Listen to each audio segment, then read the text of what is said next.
Hi guys, മൗനം സമ്മതം രണ്ടാം ഭാഗത്തിന്റെ 326ാമത്തെ എപ്പിസോഡിലേക്ക് എല്ലാവർക്കും സ്വാഗതം.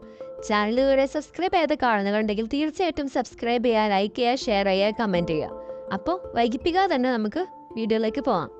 എപ്പിസോഡിന്റെ തുടക്കത്തിൽ തന്നെ കാണിക്കുന്നത് അൻകുഷിനെയാണ്. അൻകുഷാണെങ്കിൽ വാതിൽ ഇങ്ങനെ ഇപ്പം തുറക്കും എന്ന് പറഞ്ഞുകൊണ്ട് ഇങ്ങനെ നിൽക്കുകയാണ്. കാലിൻ്റെ ആണെങ്കിൽ ഒരേ വാശിയിൽ തുറക്കില്ല എന്ന് പറഞ്ഞ് നിൽക്കുകയാണ്. അങ്ങനെ അൻകുഷ് കുറേ പറയും, നിന്റെ തനി സ്വഭാവം നിനക്ക് അറിയുന്നതല്ലേ, വെറുതെ എന്നിട്ട് കളിക്കാൻ നിൽക്കണ്ടെന്ന് പറഞ്ഞ് ഇങ്ങനെ നിൽക്കും. അങ്ങനെ അൻകുഷ് ഒരുപാട് ഇങ്ങനെ തള്ളി ആ വാതിൽ പൊളിച്ചോണ്ടങ്ങ് ഉള്ളിലേക്ക് കയറുകയാണ്. അപ്പം തന്നെ ആശടച്ച് വേഗം പോയി പിടിക്കുന്നുണ്ട്. എൻ്റെ കാലിൻ്റെ നിന്നോട് ഞാൻ അപ്പോഴേ പറഞ്ഞതാണ് വാതിൽ തുറന്നു കൊടുക്കാൻ, അവൻ ഉള്ളിലേക്ക് കയറിക്കോട്ടെ, നിന്റെ ഒരേ ഒരു വാശിയുണ്ടായി ഇപ്പം ഇങ്ങനെയൊക്കെ ഉണ്ടായത്. ഇപ്പം അവൻ തന്നെ വാതിൽ പൊളിച്ചുകൊണ്ട് ഇങ്ങോട്ട് വന്നില്ലേ, അത് തന്നെ അങ്ങനെ പറഞ്ഞു കൊടുക്ക്. കണ്ടോ, ഇയാൾക്ക് എത്ര നല്ല സ്വഭാവം കിട്ടിയിരിക്കുന്നത്, പക്ഷെ നിങ്ങൾക്കോ ഈ വൃത്തിയായിട്ട സാധനത്തിനായിട്ട് തന്നെ രക്ഷ ചെയ്യുന്ന ഒരുപാട് നന്ദി. ഇപ്പോഴല്ലേ കാര്യം മനസ്സിലായത്, ഇങ്ങയുടെ എത്ര നല്ല സ്വഭാവം കണ്ടിട്ടാണല്ലേ നിങ്ങൾ ഇദ്ദേഹത്തിന്റെ കൂടെ പോകുന്നതെന്ന് പറയുമ്പോൾ എനിക്ക് അതിലേക്ക് ദേഷ്യം വന്ന് അടിക്കാൻ നിൽക്കരുത്. അപ്പോൾ എനിക്ക് ആശയുടെ അച്ഛൻ തടങ്ങിട്ട് പറയും, ഇനി അതൊന്നും വേണ്ട, നമുക്കിനി മുകളിലോട്ട് പോകാം, മേലെ പോയി ഉറങ്ങിക്കോ എന്ന് പറഞ്ഞിട്ട് അൻകുഷിനെ ഇങ്ങനെ പിടിച്ചോണ്ട് ഇങ്ങനെ മേലേക്ക് കൊണ്ടുപോവാണ്. പിന്നീട് കാണിക്കുന്നത് ആശയനെ അശോകിനെയാണ്. അശോകിന്റെ കുറെ പേർക്ക് ഇങ്ങനെ വിളിച്ചു നോക്കും, എന്തെങ്കിലും ഹെൽപ്പ് കിട്ടുമോ നോക്കാൻ വേണ്ടിയിട്ട്. അങ്ങനെ ഒരാൾക്ക് വിളിച്ചിട്ട് ഇങ്ങനെ ഇവിടെ അടുത്തെവിടെയെങ്കിലും ഹോട്ടൽ ഉണ്ടെങ്കിൽ ഒന്ന് ചെക്ക് ചെയ്യോ, എന്നാൽ ഇന്ന് അവിടെ സ്റ്റേ ചെയ്യാന്ന് ഇങ്ങനെ പറയുമ്പോഴായിരിക്കും ആശ പറയുന്നത്, എന്ത് അശോക് ഹോട്ടലോ, എന്ത് നമ്മൾ ഹോട്ടലൊക്കെ പോകുന്നത് എന്ന് പറഞ്ഞിട്ട് ഇങ്ങനെ ഇരിക്കുമ്പോഴായിരിക്കും ആശയ്ക്ക് ഓർമ്മ വരുന്നത്, അല്ല അശോകിന്റെ കാറിൽ ടെന്റ് ഇല്ലേ, അതെടുക്കാം, ഇപ്പൊ അതിന് പറ്റിയ സമയമാണ്, ഇങ്ങനത്തെ സമയങ്ങളിലൊക്കെയാണ് ടെന്റ് ഉപയോഗിക്കേണ്ടത് പറയാൻ. അശോക് എന്തെങ്കിലും നോക്കി നിൽക്കുന്നത്, പോയി എടുത്തോണ്ട് വാ, ടെന്റ് എടുക്കുന്ന ഇങ്ങനെ പറയാം. അപ്പണി അശോകിനെ ദേഷ്യം പിടിച്ചിട്ട് എന്ന് പറഞ്ഞുകൊണ്ട് ഇങ്ങനെ ടെൻ്റ് എടുക്കാൻ പോവാണ്. അങ്ങനെ ടെൻ്റെല്ലാം എടുത്തുകൊണ്ട് വന്നിട്ട് അശോകും കൂടി രണ്ടുപേരും കൂടി ആ ടെൻ്റെല്ലാം അങ്ങനെ സെറ്റ് ചെയ്ത് വെക്കുകയാണ്. അങ്ങനെ സെറ്റ് ചെയ്ത് ഇങ്ങനെ കഴിയുമ്പോഴായിരിക്കും അശോക് പറയുന്നത്, ടെൻ്റൊക്കെ സെറ്റ് ചെയ്തു, ഇനി നീ ആ കാറ് കിടന്ന് തുടങ്ങിക്കോ, ഞാൻ ഈ ടെൻ്റ് കിടന്ന് തുടങ്ങിക്കോളാന്ന് പറയും. അപ്പം അശോക് പറയും, എന്താ ഞാൻ കാറ് കഴിയാൻ തുടങ്ങാനോ, അതിങ്ങനെ ശരിയാവും, അതിനാണെങ്കിൽ ഇപ്പം ഞാൻ എന്താക്കാൻ സഹായിക്കോ, നിങ്ങൾക്കൊരു കാര്യം അറിയോ, എൻ്റെ കുട്ടിക്കാലം മുതലേ ഉള്ളൊരു ആഗ്രഹമായിരുന്നു എവിടെയൊക്കെ ഇങ്ങനെ പോയി പെടുമ്പോൾ ഇതുപോലെ ടെൻ്റൊക്കെ ഉണ്ടാക്കി അതിൽ കയറി കിടന്നിറങ്ങണത്. ഇപ്പം അതുപോലത്തെ അവസരം വന്നപ്പോൾ ഞാൻ കണ്ടിന് കാറിൽ കയറി ഇറങ്ങണം, എനിക്ക് ടെൻ്റിൽ തന്നെ ഇറങ്ങണം എന്ന് പറയാണ്. അപ്പം അശോക് പറയും, നിന്റെ അതേപോലെ തന്നെ നിന്റെ ഓരോ ആഗ്രഹങ്ങൾ എല്ലാം പൊട്ടത്തരങ്ങളാണെന്ന് പറയും. അപ്പം ആശ പറയും, എന്തൊക്കെ പറഞ്ഞിട്ട് കാര്യമില്ല, എനിക്ക് എന്താ ടെൻ്റിനെ കിടക്കണം എന്ന് പറയും. അപ്പം അശോക് പറയും, എന്നാ നീ ടെൻ്റിനെ പോയി കിടന്നെന്ന് പറഞ്ഞിട്ട് ആശയെ പൊക്കിയെടുത്തോണ്ട് കാറിൽ കയറ്റി വെക്കുകയാണ്. അപ്പോഴാണെങ്കിൽ ആശ കുറെ നിലവിളിക്കുന്നുണ്ട്, ആരെങ്കിലും ഒന്ന് സഹായിക്കുക, എന്നെ കിഡ്നാപ്പ് ചെയ്തോണ്ടോ എന്നൊക്കെ പറഞ്ഞിട്ട്. പക്ഷെ അശോക് ആണെങ്കിൽ അതൊന്നും മൈൻഡ് ചെയ്യാതെ ആശയം പൊക്കിക്കൊണ്ട് കാറ് കയറ്റി വെക്കുകയാണ്. എന്നിട്ടാണെങ്കിൽ അശോക് കാറിന്റെ ഡിക്കിന്ന് ഒരു പെട്ടി എടുത്തോണ്ട് ആ ടെന്നിൻ്റെ ഉള്ളിലേക്ക് കയറി പോവാണ്. അപ്പം ആശ പറയും, എന്ത് സ്വഭാവം നോക്കിയേ, പുറമേ കാണുന്ന ഗെറ്റപ്പ് ഒന്നും ഉള്ളിൽ ഈ കടു സ്വഭാവം ഒരിക്കലും മാറാൻ പോകുന്നില്ല, അല്ലെങ്കിൽ ഇപ്പം ഞാൻ അങ്ങനെ കയറി കിടന്ന ഇപ്പം ഇങ്ങേർക്ക് എന്താ കുഴപ്പമെന്ന് ഇങ്ങനെ പറഞ്ഞിരിക്കും. അപ്പോഴാണ് ആശയ്ക്ക് ഒരു ഐഡിയ തോന്നുന്നത്. അങ്ങനെ ആശമല്ലേ ആ കാറിന്റെ വിൻഡോ ഭാഗത്ത് ഇങ്ങനെ കയറി ഇരുന്നോണ്ട് പെട്ടെന്ന് ഇങ്ങനെ അലറി വിളിക്കുകയാണ്, അയ്യോ അശോക് ഓടി വാ അശോക്, ഇവിടെ പാമ്പുണ്ട് അശോക് എന്ന് പറഞ്ഞ് ഇങ്ങനെ അലറി വിളിക്കുകയാണ്. അപ്പം അശോക് ആണെങ്കിൽ പെട്ടെന്ന് പേടിച്ചുകൊണ്ട് പെട്ടെന്ന് ടെന്റിന് പുറത്തൊക്കെ വന്നിട്ട് നോക്കുമ്പോൾ ആശ ആണെങ്കിൽ ആ വിൻഡോന്റെ അവിടെ കയറി ഇരുന്ന് നിലവിളിച്ചുകൊണ്ടിരിക്കുകയാണ്. അപ്പം അശോക് ആണെങ്കിൽ ആകെ പേടി. അശോക് ഓടി വന്നിട്ട് ആശ അതിൻ്റെ ഉള്ളിൽ നിന്ന് ആ വിൻഡോ സീറ്റിന് ആ വഴി കൂടെ തന്നെ ആശയെ എടുത്തുകൊണ്ട് പുറത്ത് വെക്കുകയാണ്. എന്നിട്ട് അശോക് അവിടെ ഞാൻ ചെക്ക് ചെയ്യുമ്പോൾ അവിടെ ഒന്നും കാണില്ല. അപ്പം അശോക്, ഇല്ല ആശ ഇവിടെ പാമ്പൊന്നും ഇല്ലല്ലോ. അപ്പോഴാണ് ഈ ആശയ്ക്ക് ചിരി വന്നിട്ട് അശോക്, അല്ല അശോക് അവിടെ തന്നെ എന്തൊന്ന് ചെക്ക് ചെയ്ത് നോക്കുന്നു. അപ്പം അശോക് ആണെങ്കിൽ അവിടെ കുറേ തപ്പി നോക്കും, പക്ഷെ അപ്പോഴാണെങ്കിൽ അവിടെ ഒന്നും കാണാനില്ല. സത്യം പറഞ്ഞാൽ അവിടെ പാമ്പില്ലല്ലോ, ചുമ്മാ പറഞ്ഞാണല്ലോ, പക്ഷെ നമ്മുടെ അശോകിന് അത് അറിയില്ല. അപ്പോഴാണെങ്കിൽ ആശയ്ക്ക് അവിടെ ഇങ്ങനെ ചിരി പിടിച്ചോണ്ട് ഇങ്ങനെ നിൽക്കുകയാണ്. അങ്ങനെ അശോക് അവസരം പറയും, ഇവിടെ പാമ്പൊന്നും ഇല്ല, ഇനി അഥവാ ഉണ്ടെങ്കിൽ തന്നെ നിന്നെ കണ്ടത് പേടിച്ച് ഓടിക്കണമെന്ന് പറഞ്ഞിട്ട് ടെന്റിന്റെ ഉള്ളിലേക്ക് കയറുകയാണ്. അങ്ങനെ അശോകിന്റെ കൂടെ തന്നെ ആശയം കയറുന്നുണ്ട്. അങ്ങനെ അശോക് നേരത്തെ ഡിക്കിന്റെ അടുത്ത പെട്ടിയിലാണെങ്കിൽ ബ്രാൻഡി ആയിരിക്കും, അങ്ങനെ അത് ഒഴിച്ചിങ്ങനെ കുടിച്ചോണ്ടിരിക്കുകയായിരിക്കും. അപ്പോഴാണ് ആശ ഇങ്ങനെ നോക്കി എന്തോ അയാളോട് കുടിച്ചോണ്ടിരിക്കുകയാണോ എന്നുള്ള മട്ടിൽ ഇങ്ങനെ നോക്കി തിരിഞ്ഞിരിക്കുകയായിരിക്കും. അങ്ങനെ ആശയാണെങ്കിൽ ആകെ വിറച്ചുകൊണ്ടാണ് ഇരിക്കുന്നത് തണുത്തിട്ട്. അപ്പം അശോക് പറയും, അതെ ഇങ്ങനെ ബ്രേക്ക് ഡാൻസ് ചെയ്തോണ്ടിരുന്നിട്ട് കാര്യമില്ല, ഇതാ കുറച്ച് ബ്രാൻഡി കുടിച്ചോ, കുറച്ച് ശരിയായിക്കോളൂ എന്ന് പറയാണ്. അപ്പൊ ആശ പറയും, എന്ത് ബ്രാൻഡിയോ, എനിക്ക് ബ്രാൻഡി ഒന്നും വേണ്ട, ഞാനിങ്ങനത്തെ ലഹരികളൊന്നും കുടിക്കാറില്ല എന്ന് പറയും. അപ്പൊ അശോക് പറയും, ഇതിന് ലഹരിയൊന്നുമല്ല, ചെറിയ കുട്ടികൾക്ക് വരെ ചുമയും പനിയൊക്കെ ഉണ്ടാവുമ്പോൾ ഡോക്ടർമാർ എഴുതി കൊടുക്കുന്ന മരുന്നിൽ ഇത് ഉണ്ടാവാറുണ്ട്, ഇത് ബ്രാൻഡി ആണെന്ന് പറയും. അപ്പൊ ആശ പറയും, അത് ഞാൻ കൊച്ചുകുട്ടി എന്നല്ലോ, അതുകൊണ്ട് എനിക്കൊന്നും വേണ്ട, നിങ്ങൾ ഞാൻ കുടിച്ചാൽ മതി എന്ന് പറഞ്ഞിരിക്കും. അപ്പൊ അശോക് ആണെങ്കിൽ വേണ്ടെങ്കിൽ വേണ്ടെന്ന് പറഞ്ഞാൽ അശോകിനെ കുടിച്ചോണ്ടിരിക്കും. അപ്പൊ ആണെങ്കിൽ ആശ പറയും, വേണ്ടാന്ന് പറയുമ്പോഴത്തേനും അത് എടുത്തങ്ങ് ഫുൾ കുടിക്കുക, എന്നെ കുറിച്ചൊരു ചിന്തയില്ലാന്ന് ഞാൻ മനസ്സിൽ വിചാരിച്ചുകൊണ്ട് അതിൽ നിന്ന് എടുത്തുകൊണ്ട് ഇങ്ങനെ നോക്കി നിൽക്കുകയാണ്. എന്നിട്ട് അശോകൻ ചോദിക്കും, അല്ലെങ്കിൽ ഇത് കുടിച്ചേക്കാം, അല്ല ഒരു സ്പൂൺ പോരെ എന്ന് പറഞ്ഞിട്ട് ഇങ്ങനെ അതിങ്ങനെ നോക്കിക്കൊണ്ടിരിക്കുകയാണ്. അശോകാണെങ്കിൽ പ്രത്യേകിച്ചൊന്നും മിണ്ടുന്നൊന്നുമില്ല. അങ്ങനെ ആശ അതിനിങ്ങനെ നമ്മൾ കുട്ടികളൊക്കെ കഫ് സിറപ്പ് കുടിക്കുന്ന പോലെ, മരുന്ന് കുടിക്കുന്ന പോലെയാണ് കുപ്പീൻ്റെ മൂടിലൊക്കെ ഒഴിച്ചുകൊണ്ട് ഇങ്ങനെ കുടിക്കുകയാണ്. കുടിച്ചേക്കുന്ന ആശ പറയാനേ എന്ത് കയ്പാണ് ഇതെങ്ങനെയാണ് നിങ്ങൾ കുടിക്കുന്നത്, ഇതാണോ മരുന്നെന്ന് പറയുന്നത്. അപ്പൊ അശോക് പറയും മരുന്ന് എന്ന് പറയുമ്പോൾ ഭയങ്കര ടേസ്റ്റുള്ള ജ്യൂസ് ഒന്നല്ല, ഇതുപോലൊക്കെ തന്നെയാണ് ഉണ്ടാവാന്ന് പറയും. അപ്പൊ ആശ എന്തൊക്കെയായാലും എന്ത് കയ്പാന്ന് പറഞ്ഞ് നിൽക്കാക്കി കുടിച്ച് 2 സെക്കൻഡ് കഴിഞ്ഞപ്പോൾ തന്നെ ആശ പറയും എനിക്ക് പ്രത്യേകിച്ച് മാറ്റമൊന്നും ഇല്ലല്ലോ, എനിക്ക് വന്നു ഒന്നുകൂടി കുടിച്ച് നോക്കാമെന്നാ, ഞാൻ എന്തായാലും കുട്ടിയൊന്നല്ലല്ലോ, അപ്പൊ കുറച്ചുകൂടി കുടിക്കേണ്ടി വരും എന്ന് പറഞ്ഞിട്ട് ആശ പിന്നെ എടുത്തിട്ട് അതേപോലെ കുടിക്കുകയാണ്. ഷോക്കാണെങ്കിൽ എന്തേലൊക്കെ ആവട്ടെ എന്നുള്ള മട്ടിലാണ്. അങ്ങനെ ആശ വീണ്ടും അതെടുത്ത് കുടിക്കുകയാണ്. പക്ഷെ ഇത്തവണ കുടിച്ചപ്പോഴത്തേക്ക് മുമ്പ് കുടിച്ച പോലല്ല, കുറച്ച് കഴിയുമ്പോഴേക്കും ആശയ്ക്കാകെ മത്തായി അങ്ങനെ ബോധം ചെറുതായിട്ടൊന്ന് പോവുകയാണ്. പറയുമ്പോൾ അശോക് കുടിച്ച അതിൻ്റെ ഒരു പകുതി പോലും ആശ കുടിച്ചിട്ടില്ല.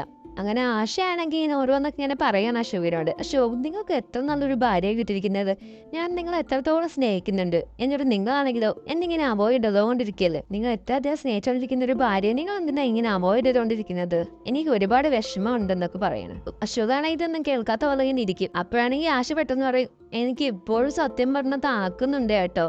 അപ്പൊ അശോക് പറയല്ലേ ഇവിടെ എത്ര നേരം വേറെ എന്തൊക്കെയാ പറഞ്ഞോണ്ടിരുന്നത്. അപ്പൊ ആശ പറയും അതെ എനിക്ക് തണക്കുന്നുണ്ടെന്ന്. അപ്പൊ അശോക് ഇപ്പൊ ഞാനെന്താ ചെയ്യേണ്ടതെന്ന് ഇങ്ങനെ ഇരിക്കായിരിക്കും. അപ്പൊ ആശയാണെങ്കിൽ ആ ബ്രാൻഡി കുപ്പി എടുത്തിട്ട് വീണ്ടും തുറന്നുകൊണ്ട് കുടിക്കാൻ നിൽക്കുകയാണ്. അപ്പൊ അശോക് പറയും എന്തിനാ കുടിക്കുന്ന, ആ കുടിക്കാനൊന്നും പാടില്ല. അപ്പൊ ആശ അതെ എനിക്ക് തണക്കുന്നുണ്ട്, തണുക്കുമ്പോൾ കുടിക്കാന്ന് നിങ്ങൾ പറഞ്ഞെന്ന് പറഞ്ഞിട്ട് ആശ പിന്നെ അത് എടുത്തോണ്ട് ഫുള്ള് കുടിക്കാൻ നിൽക്കുകയാണ്. അപ്പൊ അശോക് എനിക്ക് ശരിക്കും വട്ടായിട്ടുണ്ടെന്ന് പറഞ്ഞിട്ട് ആ ബ്രാൻഡി കുപ്പി എടുത്തോണ്ട് അങ്ങോട്ട് പോവാറ്. അപ്പോഴാണെങ്കിൽ ആശ അതിന്റെ മൂടി അവിടെ കിടക്കുന്നുണ്ട്. അപ്പൊ ആശ അശോകി മൂടി കൊണ്ടുപോയില്ല, അശോകി മൂടി എന്ന് പറഞ്ഞാൽ അവിടെ ചിരിച്ചോണ്ടിരിക്കുകയാണ്.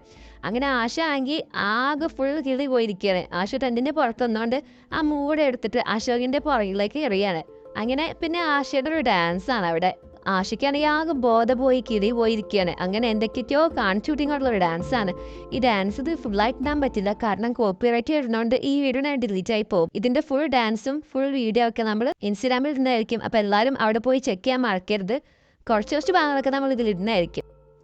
അങ്ങനെ അവസാനം കാറിന്റെ മേലെ കയറി കളിച്ചുകൊണ്ടിരിക്കുകയായിരിക്കും ആശ. അപ്പൊ ഇതൊക്കെ കണ്ട അശോകാണെങ്കിൽ ആശ അവിടെ നിന്ന് പൊക്കിയെടുത്തോണ്ട് ടെന്റിൽ കൊണ്ടേക്ക് കിടത്തുകയാണ്.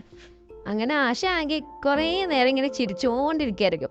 അപ്പൊ അശോക് പറയും എന്റെ പൊന്നാശ ഈ ചിരി ഒന്ന് നിർത്തി കിടന്നുറങ്ങാൻ നോക്കുമെന്ന് പറയും. അപ്പൊ ആശ ആണെങ്കിൽ ഇങ്ങനെ മിണ്ടാതെ കുറച്ചേ ഇരിക്കും. എന്നിട്ട് അശോക് പോകാൻ നിൽക്കുമ്പോഴാണെങ്കിൽ ആശ പിന്നെയും ചിരിച്ചുകൊണ്ട് അശോകിനെ അങ്ങോട്ട് വലിച്ചിടും.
അശോകനെ തന്നെ നോക്കിക്കൊണ്ടിരുന്ന ആശയുടെ ശ്രദ്ധ വേറെ എങ്ങോട്ടോ പോവാണ്.